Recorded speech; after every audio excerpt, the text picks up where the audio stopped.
I want to thank the Speaker of the House of Representatives and the Deputy Speaker and my colleagues for allowing the bill for all elections in Nigeria to be held same day to pass through second reading. It was contained in an earlier proposal, which didn't scale through last year, but it was brought back again, and the House, in its wisdom today, confirmed and agreed that this bill is due to go for second reading, pass second reading. And this is a bill seeking for amendment of the Constitution to provide that the election to the office of President, the office of Governor, the office of Senate, Senator, House of Representatives, State Assembly, and local government elections should all be conducted in one day. And whether you like it or not, this is very historic in our nation's democratic history. Coming from a background of worse, voter apathy, crisis, and election manipulation, holding all elections in one day in Nigeria will achieve major things like, one, it will reduce costs. So instead of going 2-3 Saturdays to do this election, paying the same INEC staffs and ad hoc staffs and so on and so forth, we can put all these elections in one basket in one day. Then voter apathy. Normally, when somebody that is supporting a presidential candidate feels the presidential candidate has lost, he may not turn out to vote for state assembly. But now we're going to have supporters of presidential candidates, supporters of senatorial candidates, rep candidates, governorship candidates, state assembly candidates, local government. You can imagine how the polling unit is going to be very busy.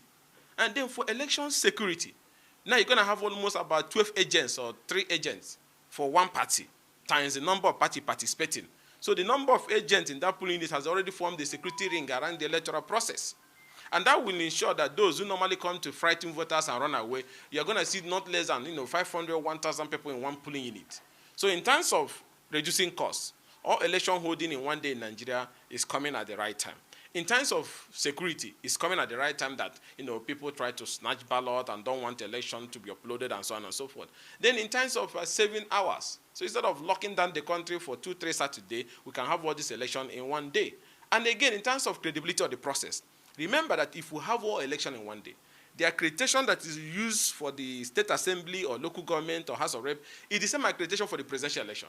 So we now have a situation whereby after a House of Rep or senatorial candidates have been declared with 40,000 accreditation, the presidential election result is showing 1 million.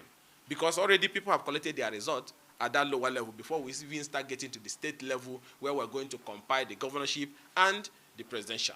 So this attitude of maybe somebody is losing a governorship election and he calls people and says, okay, we have lost 2 local government. Can you hold down the result of Southern Zone? And then we need like 30,000 votes. Then they will intimidate everybody and raise it to 30,000 votes. You cannot do that again because that 30,000 you are adding is not in the result sheet that is already with the House of Assembly or local government chairman who has already emerged. So we're going to put a cap on accreditation and to make the process a little bit transparent. So to me, it will save Nigeria cost. It will bring more unity and cohesion. It will bring active participation of every Nigerian. It will reduce electoral violence and thuggery, and it will make the process a bit credible. So I must be honest with you that I'm so happy that the House of Representatives this afternoon considered that the bill should go for third reading by approving it. Second reading, sorry. It passed the second reading today, yes. So it's going for committee and third, yes. Okay, so great. And another bill that was to your name has to do with the bill seeking to vest INEC with the power to conduct local government area council elections. Can you also speak to this? It's in the same quest for credible and democratic, transparent process. We all have seen how state independent electoral commission across all parts of the country have been conducting local government elections. Most of them have not met the standard of a credible electoral process, especially participation. So because of that, in 1999-98, when federal INEC independent national election conducted local government election, you saw how transparent it was. Candidates from UNCP, different political parties won that election. Same in 99. So immediately the governors started asserting their constitutional powers of conducting that election. We saw a situation whereby there was even no primary. The governor just came and read out the list of candidates. Then there was even no voting. There was even no election. And the governor came and said, this person are the people who won. So it will have descended to a level whereby there's even no election at all. Whereby there's even no primary. There's even no voting. There's even no ballot. In that state, they didn't even print ballot paper.